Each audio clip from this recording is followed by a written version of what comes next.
بسم اللہ الرحمن الرحیم ان اولیاء الا المتقون سبحان اللہ صدق اللہ العظیم۔ دوستو یہ دن ایک تو حضرت مجدد پاک کی وجہ سے بہت پاکیزہ ہے اور بہت معطر ہے کہ ان کی ایصال ثواب کے لیے اس دن اہتمام کیا گیا ہے۔ اگرچہ جس طرح قاضی نے بتایا کہ وہ اصل تاریخ وفات کی 28 ہے، وہ اس میں تو نہیں ہو سکتا، 28 سفر ہے، تو وہ پچھلے مہینے کی ساتھ چل رہا تھا تقریباً، تو اس میں اگر اہتمام ہوتا، پہلے ہمیشہ علیحدہ ہی ہوتا ہے، لیکن اس دفعہ اکٹھا کر دیا گیا ہے کیونکہ وہ جو معمول کا ختم ہے وہ بھی اور یہ بھی ایک جگہ ہو جائے تاکہ لوگوں کو بار بار آنے کی دقت نہ اٹھانے پڑے۔ اس لیے یہ حضرت مجدد کے ساتھ بھی موسوم ہے، اور پھر یہ ہو رہا ہے خاص ربیع الاول میں جو حضور صلی اللہ علیہ وسلم کا یوم ولادت اس ماہ میں پایا جاتا ہے، اس لیے اس ماہ کو بھی حضور صلی اللہ علیہ وسلم کے ساتھ نسبت ہے لوگوں کے دل میں، اس کا بھی بہت احترام ہے اس نسبت کی وجہ سے، حضور صلی اللہ علیہ وسلم کی وجہ سے۔ تو ٹائم تو اتنا نہیں ہوتا ہے، کچھ حضور صلی اللہ علیہ وسلم کی باتیں کرتے ہیں اور کچھ حضرت مجدد کی باتیں کرتے ہیں۔ جہاں تک حضور صلی اللہ علیہ وسلم کا تعلق ہے تو اعلیٰ حضرت نے ایک سلام لکھا ہے، مصطفیٰ جان رحمت اللہ وسلام، یہ ہر جگہ پڑھا جاتا ہے، سنا جاتا ہے اور بہت مشہور اور اردو زبان کا قصیدہ بولتا کہا جاتا ہے۔ تو اعلیٰ حضرت نے یہ سلام لکھا ہے، اور اس سلام میں انہوں نے کمال یہ کیا ہے کہ حضور صلی اللہ علیہ وسلم کے سراپا پر، یعنی آپ کی صفات پر بھی بہت گفتگو فرمائی ہے، لیکن حضور صلی اللہ علیہ وسلم کے سراپا پر، یعنی حضور صلی اللہ علیہ وسلم کے ساتھ سے لے کر پاؤں تک مختلف چیزیں جو حضور صلی اللہ علیہ وسلم کے اعضاء مبارکہ تھیں، ان سب پر سلام بھیجا ہے اور ان کے لیے خاص مناسبتیں تلاش فرمائی ہیں اور ان کے مطابق آقا کے سلام اور سلام پیش کیا ہے۔ میں نے اس کی کچھ شعروں کی تزمین بھی کی ہے۔ تزمین کا مطلب یہ ہوتا ہے کہ ایسا کلام کہنا کہ وہ شاعر کا جو شعر ہے وہ اس کے ذمر میں آ جائے، اس کو تزمین کہتے ہیں، لیکن وہ جو ساتھ اضافہ کیے جاتے ہیں اشعار یا مصرے، وہ ایسے ہونے چاہیے کہ وہ اس کے ساتھ مکمل طور پر مربوط ہوں اور منطبق ہوں، تب وہ تزمین معیاری ہوتی ہے، ویسے وہ کسی کام کی نہیں ہوتی ہے تزمین۔ تو یہ میں جب ایک دفعہ عمرے کے لیے گیا تھا تو وہاں حضور صلی اللہ علیہ وسلم کی پائے مبارک جو ہے، جس طرح حضور صلی اللہ علیہ وسلم کے قدمین شریفین ہیں، وہاں بیٹھنے کی سعادت ملتی تھی، تو وہ شام سے عشاء تک وہیں بیٹھا رہتا تھا۔ تو وہیں بیٹھے بیٹھے ایک دفعہ اعلیٰ حضرت کا کوئی شعر میرے ذہن میں آ گیا، تو میں نے وہیں بیٹھے بیٹھے اس کی تزمین سوچی، تو اس کے مطابق تزمین لکھ دی، یعنی آپ نے شعر کے پہلے مصرے کے ساتھ 3 مصرے اور بڑھا دیے، اس کے ساتھ وہ تزمین کا مفہوم جو ہے وہ نمایاں ہو جاتا ہے، واضح ہو جاتا ہے۔ اب میں نے آپ کو کہا ہے کہ یہ جو سلام ہے یہ حضور صلی اللہ علیہ وسلم کے ساتھ سے لے کر پاؤں تک ہر چیز پر سلام بھیجا ہے انہوں نے، آپ کے ہاتھوں پر، آپ کے کانوں پر، آپ کے دہان مبارک پر، آپ کی زبان مبارک پر، آپ کے گلے پر، آپ کے سینے پر، آپ کی بازوؤں پر، آپ کی انگلیوں پر، یعنی کوئی شے انہوں نے نہیں چھوڑی ہے، اس طرح وہ اوپر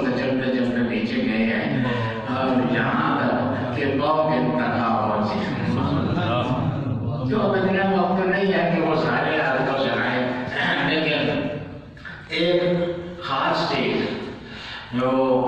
سر کے بارے میں آپ کو بتاؤں کہ سر پر زلفیں ہوتی ہیں، زلفیں کالی ہوں، جتنی زیادہ کالی ہوں اتنی ہی زیادہ اچھی لگتی ہے۔ زلف کا حسن یہ ہے کہ وہ کالی ہو۔ اور عربی شعراء، اردو شعراء ہمیشہ حضور صلی اللہ علیہ وسلم کی زلفوں کو رات کی سیاہی سے تشکیل دیتے رہے، یعنی رات جس طرح کالی سیاہ ہوتی ہے اسی طرح حضور صلی اللہ علیہ وسلم کی زلفیں بھی کالی تھیں۔ زلف کالی تھی، اکبستانی، یعنی زلف کالی ہو، یہ ایک بہت پسندیدہ چیز ہے۔ تو اس زلف کالی کو رات کے ساتھ تشبیہ دینا یہ بھی پرانا چلا آتا ہے، لیکن یہ اعلیٰ حضرت کا کمال ادب ہے۔ دیکھو میں بہت حیران ہوتا ہوں کہ سوچتا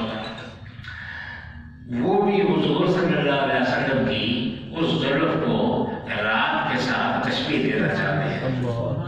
یعنی یہ بتانا چاہتے ہیں کہ زلف اتنی ایسی کالی تھی جیسے رات کالی ہوتی ہے، لیکن ان کے ذہن میں جو حضور صلی اللہ علیہ وسلم کا ادب رچا بسا تھا اس کے حوالے سے یہ بات ان کو مناسب نہ معلوم ہوئی کہ عام رات سے تشبیہ دیجیے، اس لیے انہوں نے کہا لیلۃ القدر میں مطلع الفجر، انہوں نے تشبیہ تو دی رات کے ساتھ لیکن عام راتوں کے ساتھ نہیں بلکہ لیلۃ القدر کے ساتھ نہیں،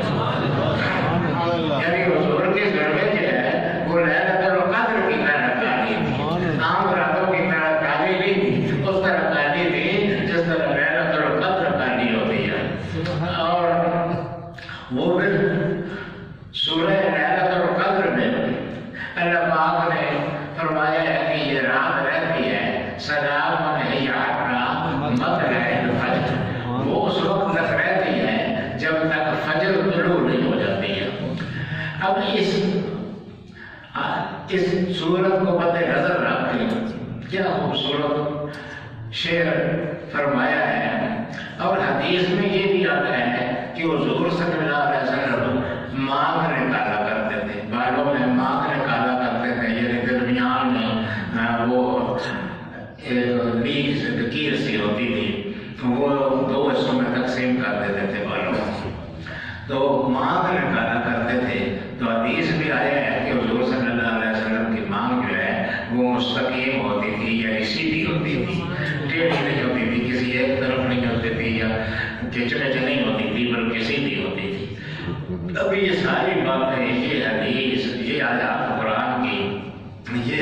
ساری، اور حضور صلی اللہ علیہ وسلم کی عظمت اور حسن جمال سب کو مد نظر رکھ کر یہ کمال کا شعر کہا ہے لیلۃ القدر میں، یعنی لیلۃ القدر جو ہو تو مطلع الفجر حق، اس میں فجر کا طلوع تو حق ہی ہے۔ تو وہ جو حضور صلی اللہ علیہ وسلم جب بالوں کو اس طرف کرتے تھے اور اس طرف کرتے تھے تو درمیان میں جو سفید لکیر پیدا ہو جاتی تھی یہ مطلع الفجر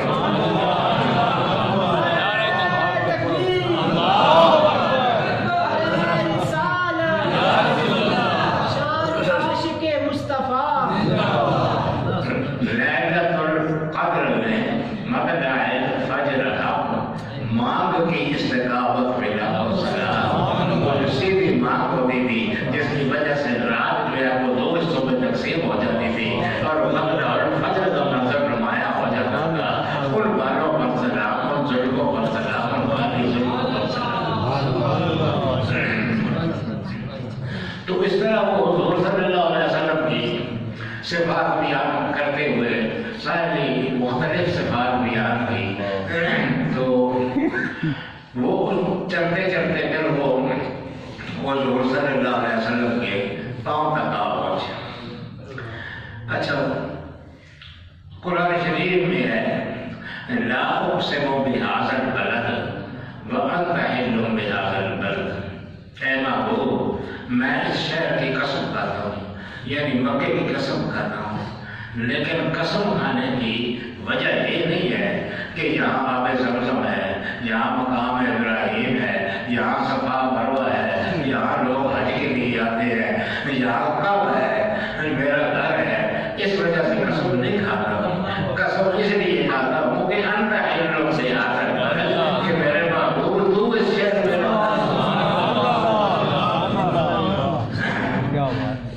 تو اس مفہوم کو حضرت نے اس طرح بیان کیا ہے،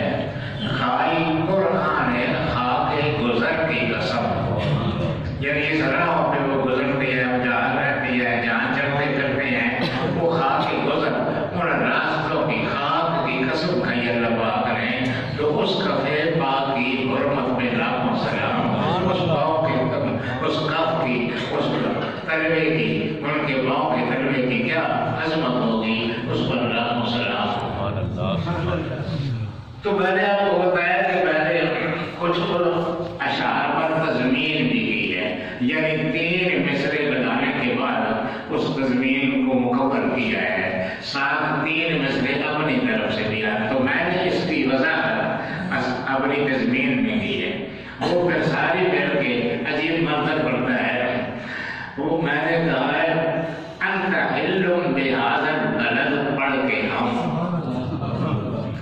لا اقسم بهذا البلد وانت حل بهذا البلد،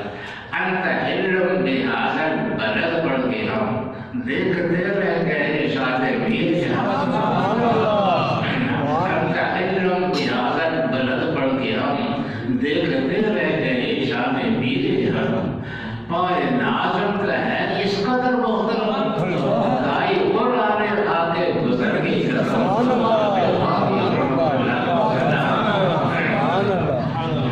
تو اس طرح حضرت نے آیات اور احادیث کی طرف تنبیہ کرتے ہوئے حضور صلی اللہ علیہ وسلم کی زلفوں پر سلام پیش کیا ہے، آپ کے قدم پاک پر سلام پیش کیا ہے، آپ کی ساری چیزیں جو آپ کا ماتھا ہے، آپ کی آنکھیں ہیں، آپ کے کان ہیں، دور و نزدیک سے سننے والے وہ کان، سبحان اللہ، دور و نزدیک سے سننے والے وہ کان ڈالے کرام پہ لاکھوں سلام۔ کان جو ہے نا اس کے 2 بارے ہیں، ایک تو یہ کان اور ایک وہ کان ہے پتھر کی کان جو ہوتی ہے، جس میں سے پتھر ہے وہ بھی کان ہوتی ہے، تو ان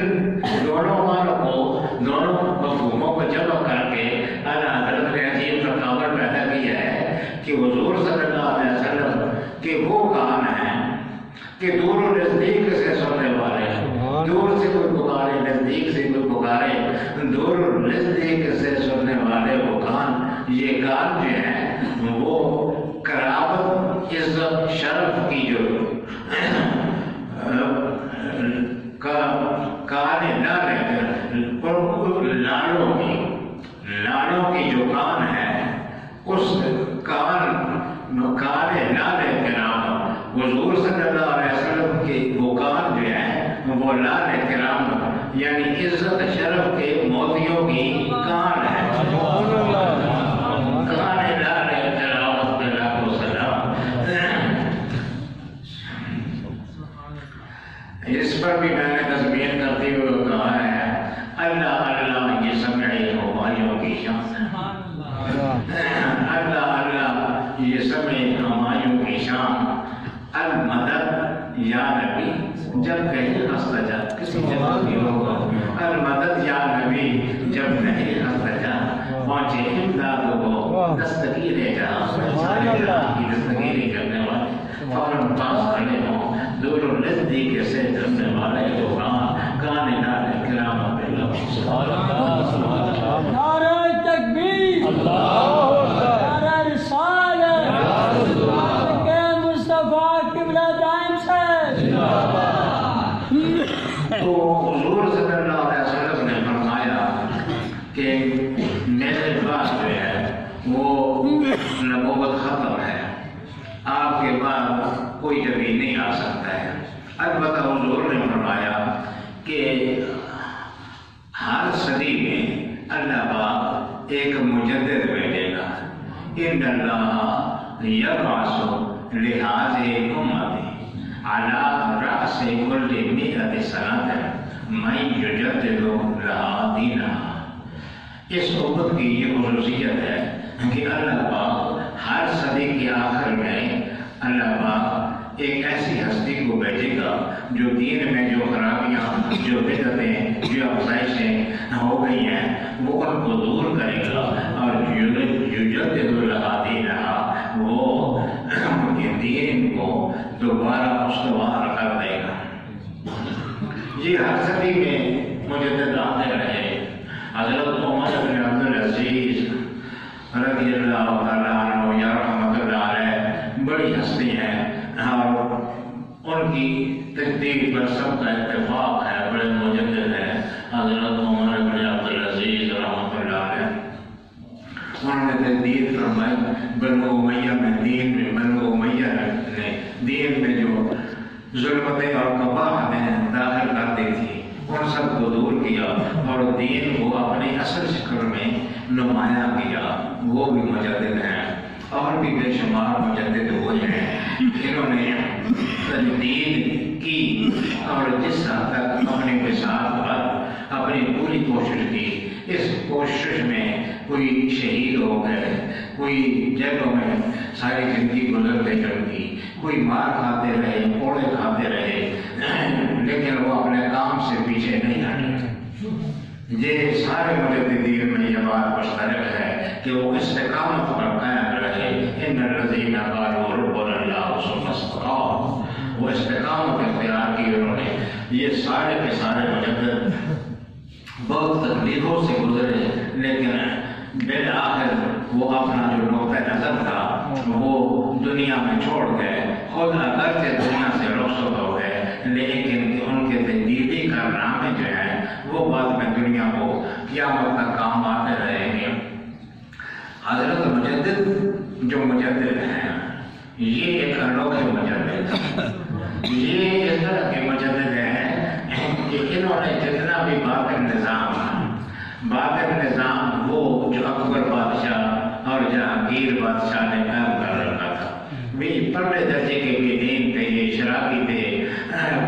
زانی تھے، ہر قسم کی برائیاں اور لوگوں میں بھی عجیب و غریب یعنی سجدے کراتے تھے. لوگوں کی دربار میں جاتے تھے اور سجدے کرتے تھے، زمین بوس اس کو کہا جاتا تھا. حضرت مجدد نے اس کے خلاف آواز اٹھائی اور وہ بادشاہ جو پورے ہندوستان کا، پورے پاکستان کا، پورے افغانستان کا، پورے بنگلہ دیش کا، یہ سارے علاقے کا وہ واحد حکمران تھا. وہ مطلق العنان حکمران، وہ ہر طرح سے طاقتور حکمران، جس کے سامنے کوئی بات کرتا تھا تو اس کے خاندان کا نام و نشان مٹ جاتا تھا. اس دور میں حضرت مجدد نے تجدید کا آغاز کیا اور ان بادشاہوں کو، اب یہ وقت تو نہیں ہے کہ میں آپ کو تفصیل سے بتاؤں، اتنے بڑے بادشاہوں کو اس طرح بے بس کیا، اس طرح مجبور کیا کہ جو بات وہ کہتے تھے حضرت مجدد، یہ ان بادشاہوں کو بھی وہی بات کہنی پڑی. یہ ایک قید تھے، گوالیار کے قلعے میں قید تھے، تو چونکہ ان کی بات بہت پھیل گئی تھی، لوگ بے شمار متاثر تھے، اس لیے جہانگیر بادشاہ پر یہ دباؤ پڑ رہا تھا کہ مجدد صاحب کو رہا کیا ہے. تو جہانگیر کے نمائندے مجدد صاحب کے پاس گئے اور انہوں نے کہا کہ جی آپ کو بادشاہ رہا کرنا چاہتا ہے. انہوں نے کہا نہیں، میں تو رہا ہونے کے لیے تیار نہیں ہوں، میں اتنی ٹھیک ہوں، میں اس صورت میں باہر نکلوں گا کہ میرے سے یہ ساری شرطیں جو ہیں ان کو پورا کیا جائے، پھر میں باہر نکلوں گا. چنانچہ وہ لوگ اس قدر مجبور ہو گئے تھے کہ جو اسلام کے حوالے سے جو کچھ حضرت مجدد کہتے تھے وہ ساری کی ساری باتیں ماننی پڑ گئی، ان کو تسلیم کرنی پڑ گئی. اور اسی وقت میں جب ساری دنیا ان کے حق میں تھی اور صرف بادشاہ اور اس کے چند حوالی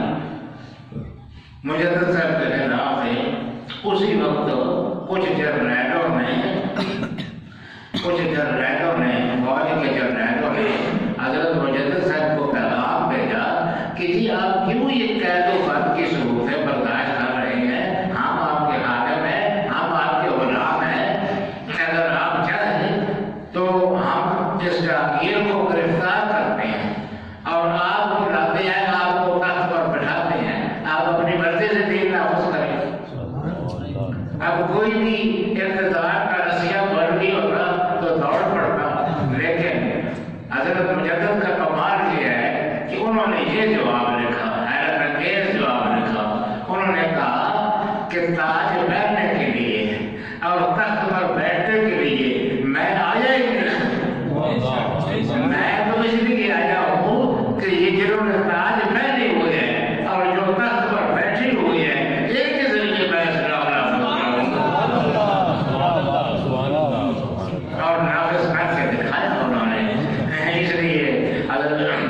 جو علامہ اقبال ہیں وہ بھی کس عقیدت سے کہتے ہیں کہ وہ ہند میں سرمایہ ملت کا لکھا ہوا، اللہ نے ہر وقت کیا جس کو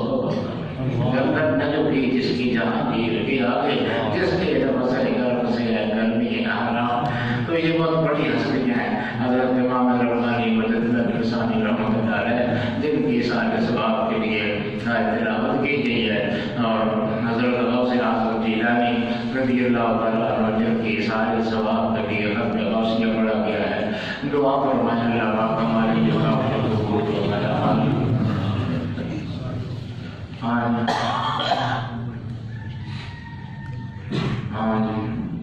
بہت سے لوگوں نے قاری صاحب کی دین قرآن شریف کہہ رہے ہیں، اور بہت سے دوست بتا رہے ہیں کہ انہوں نے حضرت مجدد کی سارے ثواب کے لیے قرآن شریف اپنی جگہ پر پڑھی ہے۔ جتنے بھی پڑھی ہیں اللہ پاک سب کے جاننے والا ہے، کس نے کتنا پڑھا ہے، قرآن شریف پڑھا ہے، درود شریف پڑھا ہے، کوئی اور کسی اور طریقے سے یہ سارے ثواب کیے حضرت مجدد کو۔ اللہ پاک ساری کاوشیں ساری کوششیں قبول فرمائے، منظور فرمائے، اور اس کا سب کا ثواب حضرت امام ربانی مجدد الرسانی رحمۃ اللہ علیہ روح پاک کو پہنچائے۔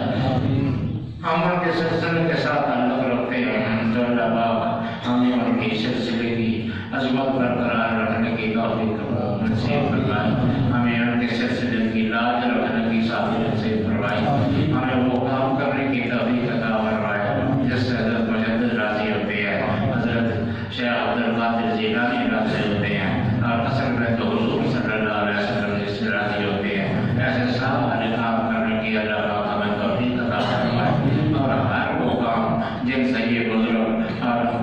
حضور صلی اللہ علیہ وسلم اور اللہ رب العالمین ناراض ہوتا ہو، ایسے تمام کاموں سے بچنے کی توفیق عطا فرمائے۔ جو لوگ اس محفل کی شرکت کے لیے نزدیک سے آئے ہیں، دور سے آئے ہیں، محبت کے ساتھ آئے ہیں، اخلاص کے ساتھ آئے ہیں، اور سب کی اللہ پاک حاضری قبول فرمائے۔ ہر آدمی کے دل میں کوئی تمنا ہوتی ہے، کوئی مراد ہوتی ہے، کوئی بیان کرنے کی ہوتی ہے، کوئی بیان کرنے کی نہیں ہوتی ہے لوگوں کے سامنے۔ ہر آدمی کا کوئی نہ کوئی مسئلہ ہے، اور اللہ پاک ہر ایک کے مسئلوں کو جاننے والا ہے، ہر ایک کی پریشانیوں کو جاننے والا ہے، اور وہ اتنا بڑا بادشاہ ہے کہ ہر آدمی کی ہر مراد اگر پوری کر دے تو اس کی بادشاہی میں کوئی کمی نہیں آتی۔ تو رب العالمین نے جتنے لوگ بھی آئے ہیں، جن کے دلوں میں جو بھی ارادے ہیں اللہ تعالیٰ پورے فرما دیجیے، جن لوگوں کی مشکل ہے کسی کی اس کی مشکل دور فرما دیجیے۔ آپ سب کی مشکلوں کو بھی جانتے ہیں، آپ سب کی پریشانیوں کو بھی جانتے ہیں، آپ سب کے دکھوں کو بھی جانتے ہیں، اور آپ بھی رحیم ہیں، آپ بھی غفور ہیں، آپ بھی کریم ہیں۔ رب حلیم کریم، حضور نے فرمایا تمہارا رب بہت حیا والا ہے، بڑا شرم والا ہے، اور بہت سخی بھی ہے۔ یستحیی اذا رفع العبد یدہ ان یردہ معصورا، ہم اس کو اس بات سے حیا آتی ہے کہ بندہ جب ہاتھ اٹھائے تو اس کو خالی لوٹا دے۔ رب العالمین ہم ہاتھ اٹھائے کھڑے ہیں، اور ہمارے ہاتھوں کو بھر دیجیے، ہماری جوڑیوں کو بھر دیجیے، ہمارے کاموں کو بھر دیجیے، ہمارا خصوصی عنایت فرما دیجیے، کرم فرما دیجیے، حضرت معصوم کے درجات بلند فرما دیجیے۔ یہ ساری لڑکی اور یہ سارے طرفیں اور یہ سارے میلے انہیں کی صدقے ہیں، اللہ پاک ان کو درجات عالیہ نصیب فرمائے، اور ہمیں ان کے نقش قدم پر چلنے کی توفیق عطا فرمائے،